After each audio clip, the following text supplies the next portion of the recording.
우리가 첫 번째로 학습한 대단원명은 화학의 첫걸음입니다. 이 단원에서는 이 화학이라는 게 얼마나 유용하고 또 화학을 학습하기 위해서 어떤 기초적인 지식을 알아야 하는지에 관한 학습을 이루는 단원이었습니다. 자, 이 단원에서는 첫 번째로 화학의 유용성에 대해서 학습을 했고요. 자, 그리고 두 번째로 탄소 화합물에 대해서 학습을 이루었습니다.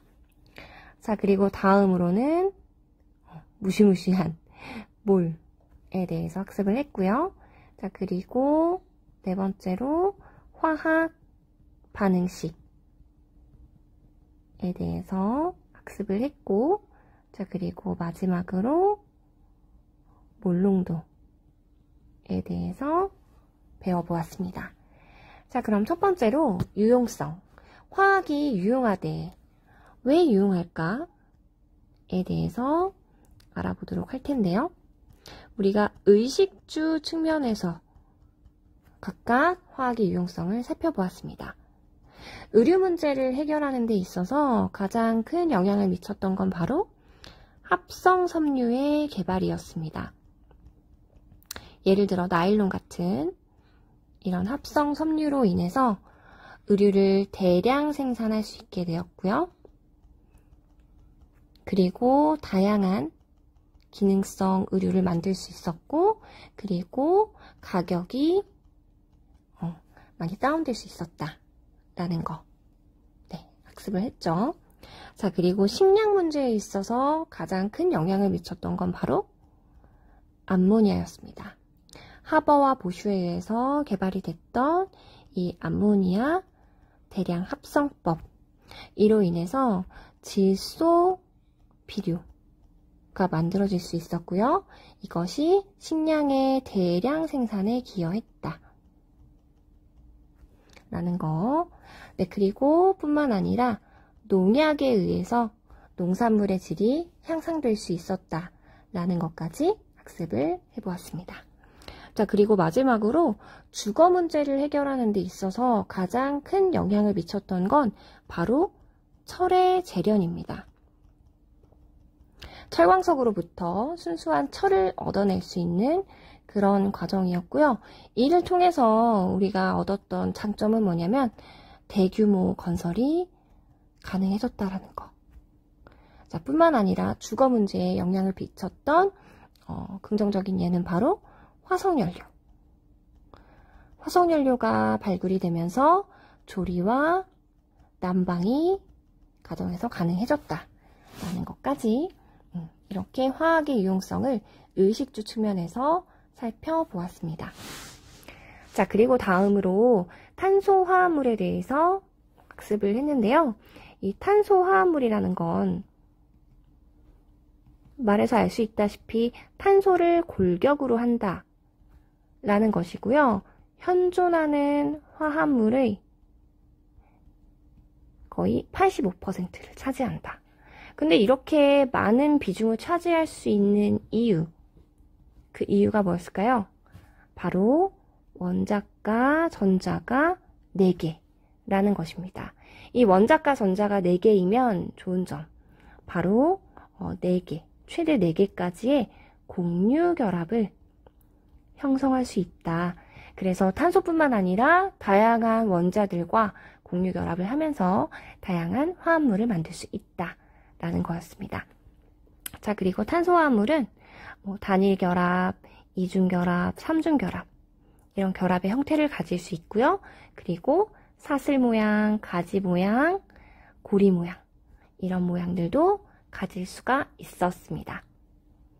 자, 그리고 우리가 탄소화합물의 종류를 좀 살펴봤었죠. 자, 종류를 좀 살펴보면 탄화수소라는 것이 있었습니다. 탄화수소는 단지 탄소와 수소로만 이루어진 그런 물질이었고요. 대표적으로 3가지 CH4, C3H8, C4H10 이렇게 CH4는 메테인이죠. LNG 사용이 되고, 그리고 프로페인과 뷰테인은 LPG의 원료로 사용이 된다 라는 거 기억을 해주시길 바랍니다. 자, 그리고 탄화수소 유도체라는 것을 배웠어요. 이 유도체라는 건 작용기를 가지고 있는 그런 특정한 어떤 성질을 드러내는 그런 물질이었고요. 여기서 우리가 네 가지를 학습을 했죠. 첫 번째, C2H5OH. 이거는 에탄올이죠. 에탄올은요, 소독용 알코올이고요. 이것으로 사용될 수 있는 이유는 살균 효과가 있기 때문이다 라는 거였습니다. 그리고 뭐 가연성도 있고요, 휘발성도 있고 이런 물질이었습니다. 자, 그리고 HCHO, 요거는 폼알데하이드죠. 세집증후군의 원인이 되는 물질. 이 친구는 뭐 방부제로도 사용되고 단열재, 접착제 이런 용도로도 사용이 되었습니다. 자, 그리고 CH3COOH라는 아세트산. 아세트산은 식초의 주 원료였죠. 산성의 물질이고요. 그리고 의약품, 합성섬유, 플라스틱의 원료로 사용이 되는 그런 물질이었습니다. 자, 그리고 마지막으로 CH3COCH3라는 아세톤. 아세톤은 매니큐 제거제로 사용이 되는 물질이고요. 휘발성, 또 상쾌한 향, 이런 것을 가지는 것이 특징이었습니다. 자, 그리고 또 하나의 더 석유화학 제품, 석유화학 제품으로 우리가 두 가지로 좀 나눠서 봤었는데요. 플라스틱, 그리고 의약품. 플라스틱에는 뭐 폴리에틸렌 혹은 페트병에 쓰이는 PET와 같은 고분자 물질이 있었고, 의약품에는 아스피린이 대표적이었죠. 이 친구는 최초의 이제 버드나무 껍질에서의 살리실산으로부터 만들 수 있는 그런 물질이었습니다. 네. 그리고 이 석유화학의 나프타라는 물질로부터 이 플라스틱과 의약품을 만들어낼 수 있다라는 거. 여기까지 이제 탄소화합물은 마무리하도록 하겠습니다. 자, 그리고 다음으로 몰에 대해서 학습을 했는데요. 자, 몰에서는 화학식량이라는 개념을 배웠죠. 자, 화학식량에서 원자량을 알아야지만 화학식량을 알 수 있으니까, 이 원자량이라는 건 원자 하나의 질량이 너무너무 작아서 우리가 다루는 게 쉽지가 않더라. 그래서 탄소를 기준으로, 탄소의 원자량 12. 이 친구는 질량수 6 플러스 6. 얘는 양성자, 얘는 중성자였죠. 이 둘을 더한 11을 기준으로 해서 상대적으로 나타낸 그런 값이었습니다. 상대적이기 때문에 단위는 없다라는 거. 자, 그리고 평균 원자량이라는 것도 배웠는데요. 평균 원자량은 동위원소를 고려해서 동위원소의 존재 비율을 고려해서 원자량 값을 다시 계산해 준 거다. 자, 그래서 원자량 그리고 동위원소의 존재 비율을 곱해서 더해주는 그런 값이었습니다. 자, 그리고 분자량, 화학식량, 이 개념들도 살펴봤는데요. 분자량은 말 그대로 분자를 구성하는 원자들의 원자량을 다 더했다. 그리고 화학식량이라는 건 어떤 화학식을 구성하는 원자량을 다 더했다. 이렇게 생각하시면 되고요. 이 둘의 관계는 벤 다이어그램으로 나타내면 이게 화학식량이고 이게 분자량이잖아요. 그럼 이렇게 분자량이 화학식량 안에 포함되는 그런 형태가 될 수 있고요. 여기 이 바깥 부분에 해당 분자량이 아닌 부분에 해당하는 것은 이온 결합물질 혹은 금속 결합물질, 이런 친구들이 있더라 라는 거, 이 둘의 관계도 기억을 해주시면 되겠습니다. 자, 그럼 다음으로 몰에 대해서 한번 정리해 볼게요. 자, 이 몰은, 자, 1몰은 우리가 어떤 원자들의 더미, 묶음 단위라고 생각해 주시면 되고요. 원자 하나의 질량이 너무너무 작아서 이것을 취급하기가 어렵기 때문에 하나의 묶음 단위를 표현한다 라고 생각해 주시면 되고요. 그 묶음 단위에서 6.02 곱하기 10의 23승계, 이게 1몰에 해당하는 것이고, 이것을 우리는 아보가드로스 혹은 NA다, 이렇게 표현을 한다는 거 잘 알고 계시죠? 자, 그리고 이 원자 하나의 질량이 작아서 얘를 실제로 취급하기가 어렵잖아요. 그래서 이것을 현실 세계에 맞게끔 바꿔주는 친구가 NA다. NA다. 그리고 이 NA만큼을 곱하게 되면은 원자량만큼의 질량이 된다. 이렇게 정리를 해주시면 되겠습니다. 자, 그리고 1몰 질량이라는 개념이 있었는데요. 이 1몰 질량은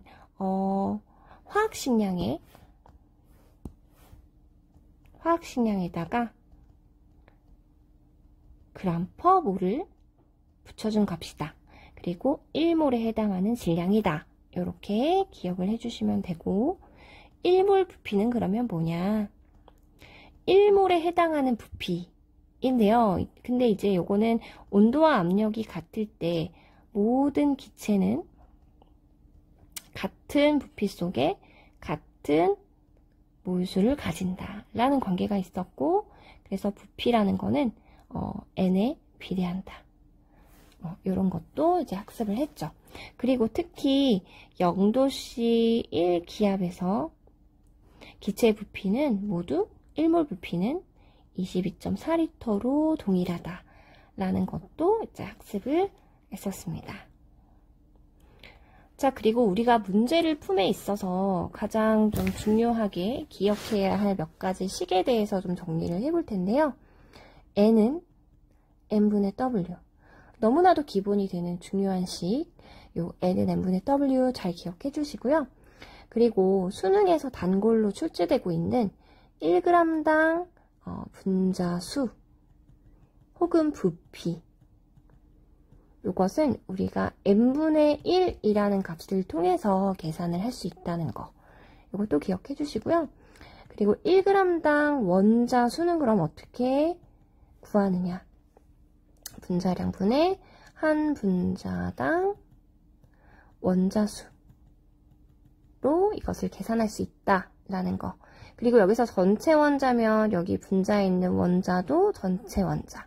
여기서 특정한 원자라면 이 한 분자당 원자 수에서도 특정한 원자의 수를 계산해 주시는 거.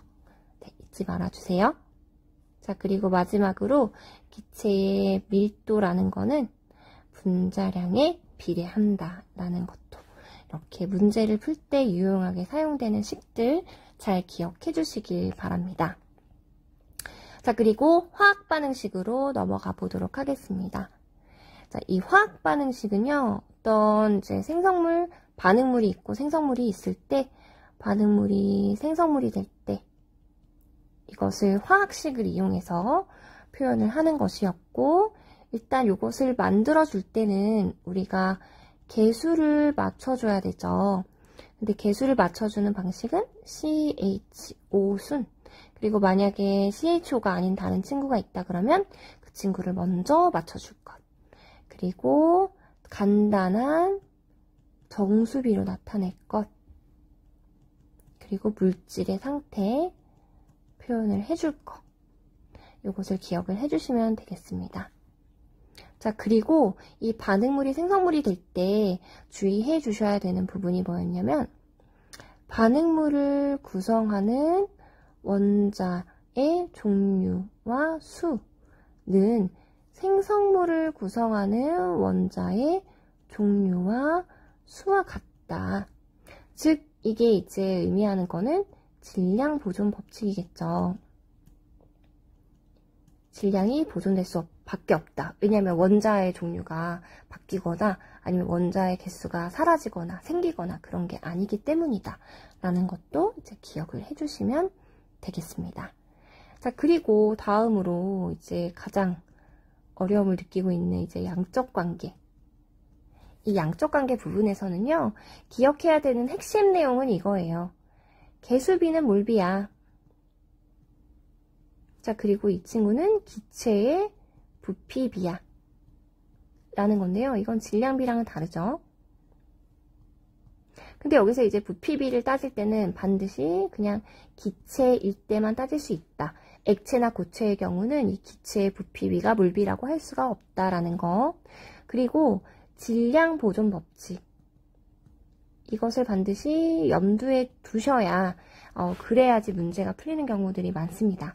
그래서 반응물에서 이제 어떤 질량이 주어졌을 때 생성물이 여러 개 생기게 되면 이 생성물의 질량을 다 더한 값이 반응물의 질량이 된다라는 거. 이것도 이용을 하는 거고요.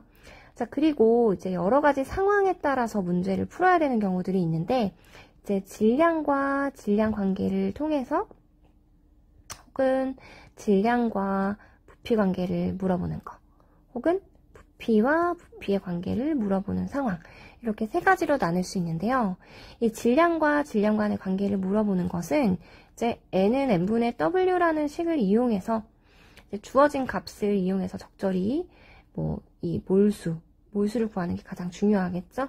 그리고 이제 문제에서 물어보는 질량을 구하든 분자량을 구하든 핵심은 어떤 물질의 몰수를 계산하는 것이 중요하다라는 거고요. 다음으로 질량과 부피 간의 관계를 묻는 문제에서는 이 n은 n분의 w를 사용하기도 해야 되겠지만 1몰의 부피 반드시 주어져 있을 거예요. 이 1몰의 부피를 이용해서 이 친구의 부피가 얼마가 되느냐 혹은 몇 몰이 있느냐 이런 것들을 계산을 해주셔야 됩니다. 그리고 부피와 부피의 관계에서의 추론 문제는 1몰 부피를 이용하는 것인데요. 근데 이런 모든 상황이 다 여기 위에서 이야기했던 개수비는 몰비다. 그리고 기체일 경우는 부피비다. 질량 보존 법칙이다. 이 두 가지를 사용해서 문제를 푸는 거였습니다. 그리고 또 이제 주어진 물질의 질량 또는 부피 값을 모두 사용하지 않는 그런 경우도 있어요. 그럴 때는 반드시 한계물이 누군지 혹은 충분한 양이 누군지 이런 것들을 따져준 후에 문제를 푸셔야 된다는 거. 이런 상황의 문제들이 많이 제시가 되기 때문에 그 상황을 반드시 파악해 주시라 라고 이제 당부드리고 싶습니다. 이 양적 관계 부분은 문제를 많이 풀어보면서 본인의 실력을 숙성시키는 게 중요해요. 그래서 지금 남아있는 시간 동안 문제를 많이 풀어주시기를 부탁드리겠습니다. 자, 그리고 마지막으로 몰롱도로 넘어갈게요. 이 몰롱도에서 이 몰롱도 대문자 좀 비스듬하게 M이라고 표현하겠습니다. 이 친구는 부피분의 몰수이고요. 단위는 몰 퍼 리터 혹은 대문자 M으로 표현을 하게 됩니다. 그리고 이 몰롱도를 이제 직접 제조하는 과정 있죠? 일단 용질의 질량을 먼저 계산을 해주고 그 다음에 비커에 녹이고 그 다음에 부피 플라스크에다가 깔때기를 이용해서 집어넣은 다음에 그리고 그 식기병을 이용해 가지고 이 부피 플라스크 안에 비커에 묻어있는 용질을 씻어서 넣고 그리고 표선까지 증류수를 넣어주는 요 과정 잘 기억을 해주시고요. 자, 그리고 이 몰롱도에서는 이제 두 가지 상황이 있어요. 희석을 시키는 거 혹은 혼합을 하는 거. 근데 이 두 상황 모두 n만 생각하면 된다고 했죠. 희석을 했을 때는 n이 변함이 없다. 아무리 증류수를 넣어줘도 원래 넣어줬던 이 n값은 달라지지 않아. 그래서 이 n은요. mv잖아요. 여기서 n은 보이잖아요. 그래서 이게 변함이 없다라는 거고요. 혼합 상황에서는 섞기 전에 있었던 용질의 양이 있을 거예요. 두 개의 용액을 섞는다고 했을 때 이 용질의 양을 다 더하면 혼합했을 때의 용질의 양과 같다라는 거. 이것만 기억을 해주시면 어떤 상황에서든 적절하게 이 관계를 이용해서 문제를 풀 수 있다고 생각합니다. 네, 우리 이번 대단원에서는 내용은 여기까지이고요. 지금 선생님이 했던 이 총정리 영상을 보고 한번 개념을 정리한 후에 여러분 백지를 한번 꺼내주세요. 백지를 꺼내서 내 머릿속에 있는 지식들을 하나씩 꺼내서 채워보는 활동을 꼭 해주시길 바랍니다. 선생님 거 보면서 정리하는 건 전혀 의미가 없어요. 여러분들이 스스로 여러분 머리에 있는 지식을 잘 조직적으로 정리하는 시간 꼭 가져주시길 바라면서 여러분들 중간고사 화이팅입니다. 네, 오늘 그러면 영상은 여기까지 하겠습니다.